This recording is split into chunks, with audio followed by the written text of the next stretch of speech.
Good morning again. I was ordained in June of 1992. In my first parish, I was sent to a very nice parish, somewhat affluent, on the west side. I grew up on the east side. And so I was thinking, wow, here I am, a priest on the very Catholic west side of Cincinnati. I thought this was going to be a cakewalk. Well, it turns out that since I was from the east side, I kind of had to prove myself to certain people. But the thing that really got to me was the rumors about me that went around in my first year or so there. One rumor, the first one, was that I had a wife and kids that I left behind in California to come back to Cincinnati to become a priest. Just so you know, the church doesn't work that way. Apparently, some of the rumor mongers realized that too, because they modified the rumor and said that, again in California, my wife and family were killed in an automobile accident. And out of grief, I came back to Cincinnati and became a priest. Now, to be clear, I never lived in California, ever. I have never lived outside of the state of Ohio. But the rumor, far and away my favorite one, which I just recently found out came from one of the first grade teachers at the school. Father Michael is black. I am German, English, Irish, and Scottish. You can't get much whiter than me, genetically speaking. We just celebrated my mother's 89th birthday last month. You can go ask her. I'm not black. But this was a rumor that went around, and people actually talked about it, and it came from a first grade teacher. And I'm like, this is somebody we let in charge of our children? But anyway, most of the people, of course, of the parish simply knew me as the new priest.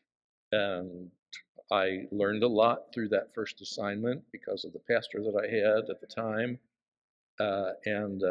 So it turned out to be a great experience despite the silly rumors.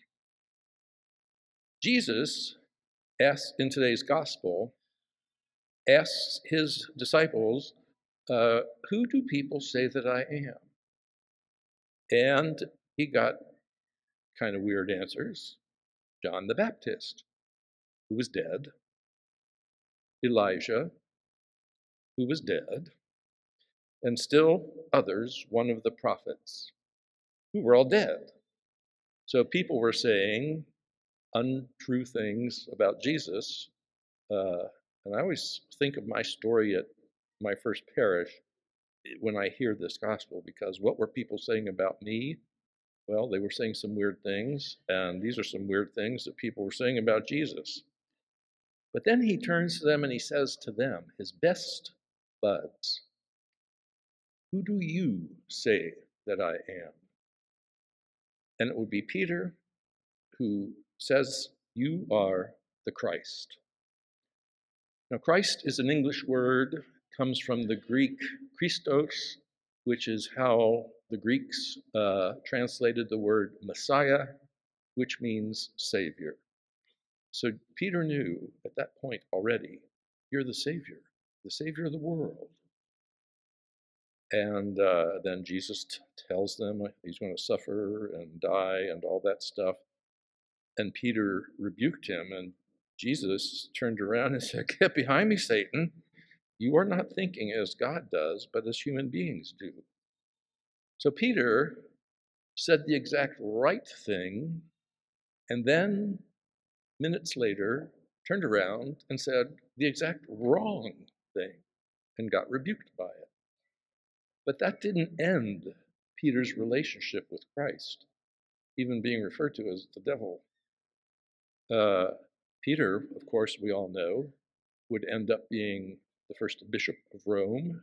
He would die of crucifixion in Rome and is considered by us to be our first hope. And so Christ did not abandon him because he knew the intrinsic value of Peter. Now, we sometimes have to remember that when we say or do the exact wrong thing according to our faith in Jesus Christ, that Christ is not going to abandon us either. That Christ has a plan for all of us. And that plan is to come to know and love him in the kingdom of heaven. So whatever our moral, our moral failures might be in this life, as long as we don't let those things rule our lives, and that we are careful when we answer, who do we say that he is for us? And just to be clear, Jesus never lived in California either.